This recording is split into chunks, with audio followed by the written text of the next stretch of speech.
Hey guys, how's it going? All right, guys. I just want to tell you the deal with my car. I got it fixed, got it done. It's working. I just want to tell you. Yesterday, I was at the laundromat doing laundry. Parked my car. Must have been there for maybe like an hour or something like that. Got back to my car, tried to start it, and my car wouldn't start. I was in there for an hour, so I was pretty sure when that happened. I was thinking maybe it could have been the battery, but I was pretty sure it wasn't the battery, since the battery was changed up. It was changed up a couple years ago, 2 years ago. They should last at least 4 to 5 years. Anyway, regardless, I turned my lights on and I went out, checked out my headlights, see if they were bright or dim, and the headlights were pretty bright. So I was thinking it should have just cranked just a little bit. It should have just cranked just a little bit if the battery was low. But since the headlights were that bright, I was thinking maybe it's not the battery. It's probably not the battery. But regardless, I had this issue happen a couple of times during the last 2 months, and every time that it happened, I was able to get the car started. It might have, last time I think I tried to start at least 7 times. Every time it click, click, click, and then on the 7th try, I was able to get it started. But here's the thing about it. I pretty much nudged the terminal on the battery a little bit when I got it to start. I think that was the reason why it started. I'm not 100% sure. But regardless, I put the hood up, went and inspected the battery. Now there was some corrosion on it, like a lot of white stuff, a lot of bluish white stuff on it. I didn't clean it last time, me being a little bit lazy on that. But this time around, I was like, all right. I got some Coke, and I poured some Coke over the terminals. Got a rag, cleaned up the terminals as best I could, and after the Coke fizzed and oxidated the I guess oxidated is the word. Oxidated the corrosion, popped it back on. It wasn't very loose. It was loose enough. It wasn't very loose. Popped it on. Came back to my car, tried to start it, and it did not work at all. It did not turn on.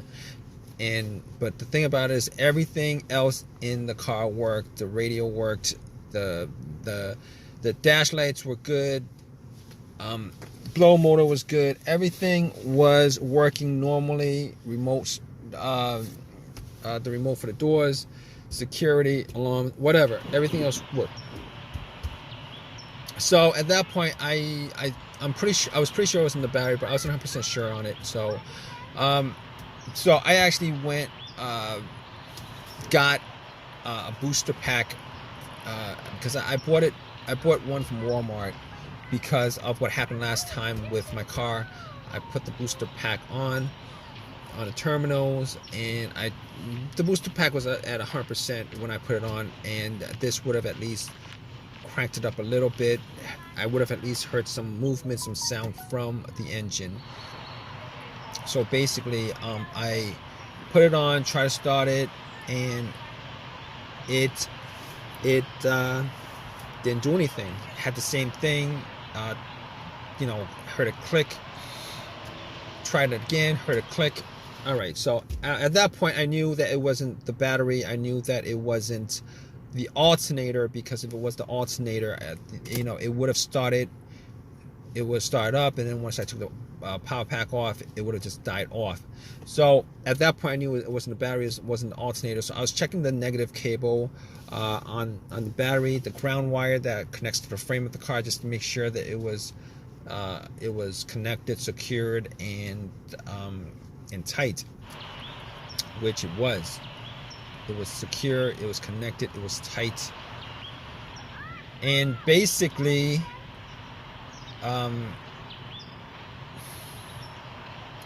it was secured, it was connected, it was tight, and I don't think it was the ground wires that was the issue.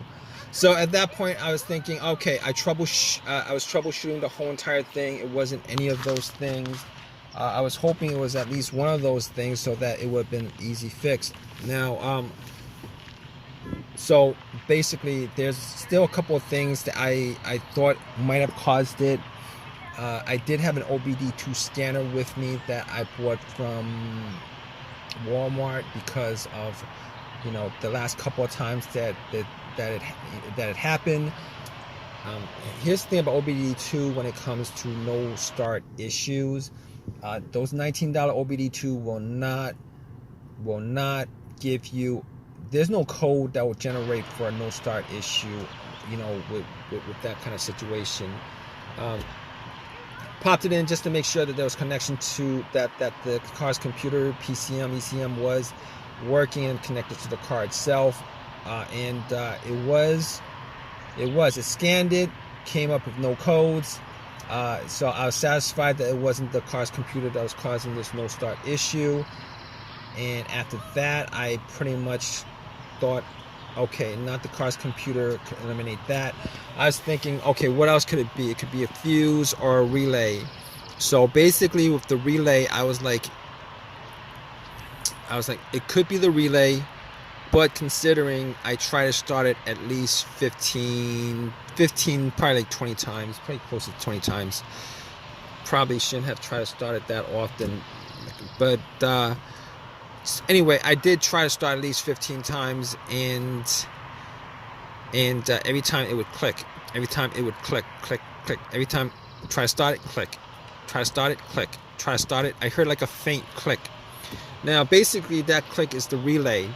The relay is normally what happens is that when there's a charge that goes through the relay, it causes. I believe there's like 2 voltage plate on the relay to connect to each other. It's kind of a magnetism thing, connects to each other, and that's the click. So basically, I could rule out the starter relay because that was the clicking sound was the relay going off. It's just that the engine wasn't cranking at all. So I could rule the relay out at that point. And after that, I was thinking it could be a fuse. It could be a fuse that's the problem. And I was thinking to myself, okay, I've had 2 instances where I've had a fuse, fuses that were blown, which caused a no start. One of them was a no crank, no start situation, a no crank, no start situation, where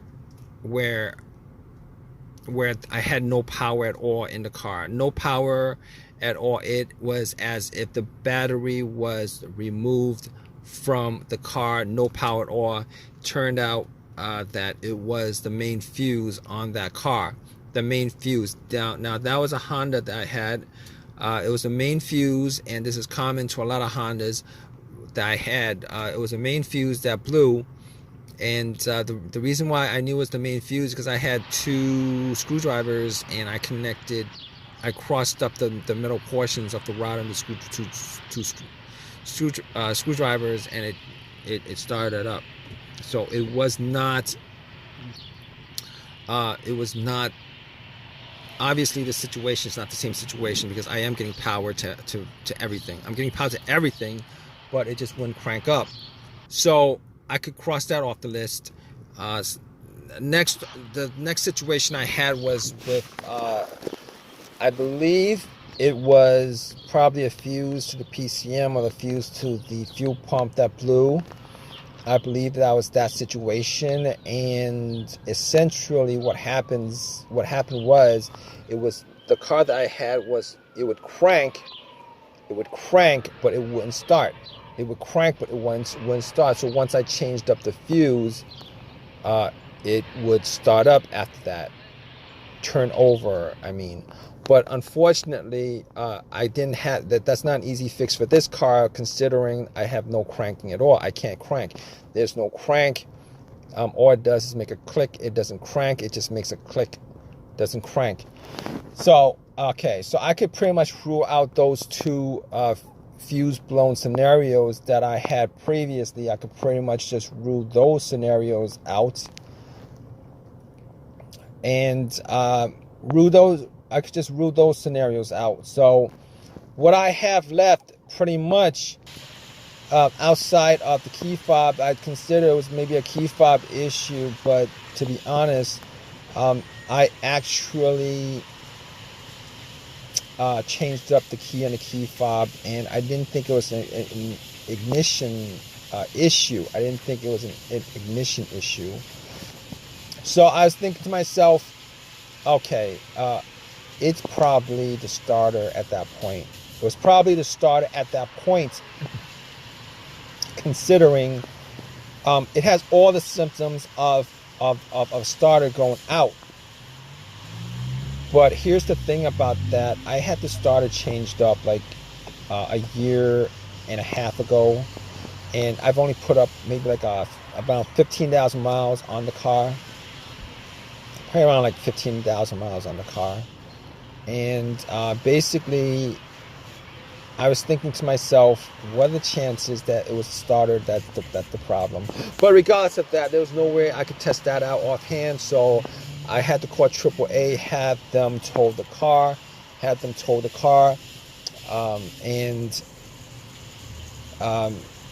car home, spent 2 hours waiting for AAA to tow my car home. And when I got back, I actually checked out everything, went through everything twice, 3 times, went through everything, checked out the fuse, all the fuses with a fuse tester, none of the fuses were blown. As far as the relay was concerned, I actually used a bump test with a pin to the 2 sockets on the relay. Took out the relay, pretty much used a pin, and it connected just to see if the starter would bump or crank or anything like that. And it didn't bump, it didn't crank, none of that stuff. So at that point, I was pretty sure that it was probably the relay. No, I was sure that it was probably the starter that was the problem. So basically, what I did was I ended up taking everything apart. I ended up getting to the starter, and after I got to the starter, I actually connected a wire from the positive of the battery terminal straight to the solenoid, one of the terminals on the solenoid, and just to see whether I could bump it. I could not bump it. It did not start at all. So at that point, I was like I was 100% sure it was a starter. So I took the starter out, went to AutoZone, had them test it, and the starter did not work at all. Granted, it was a rebuilt starter. So cut to the chase. I got another. It was a lifetime warranty on the starter. So I spent $100. No, I didn't spend any money. I got the starter for free. Popped it in to the car, and bam, it started right up. And I haven't had any issues ever since. My car is working. If you guys are going through this issue right now, just want to let you guys know, if you guys go through the whole troubleshooting steps that I've pretty much went through with the issue that I had with my car, there's probably a 90% chance that you guys will be able to figure out, what's causing your issue as far as your car issue or your car not starting. Now, here's the thing about it. I didn't, obviously, as far as the ignition is concerned, the key fob key was the most I ever did. But it actually, it was pretty much a good analysis, diagnosis of a no start issue. Try it out, guys. Hope this has helped you guys out. You guys have any comments at all on this, please leave a comment in the comment section. Please subscribe. Please give me a thumbs up. please leave a comment. I just said that. But anyway, regardless, hope this has helped you guys out. Take care.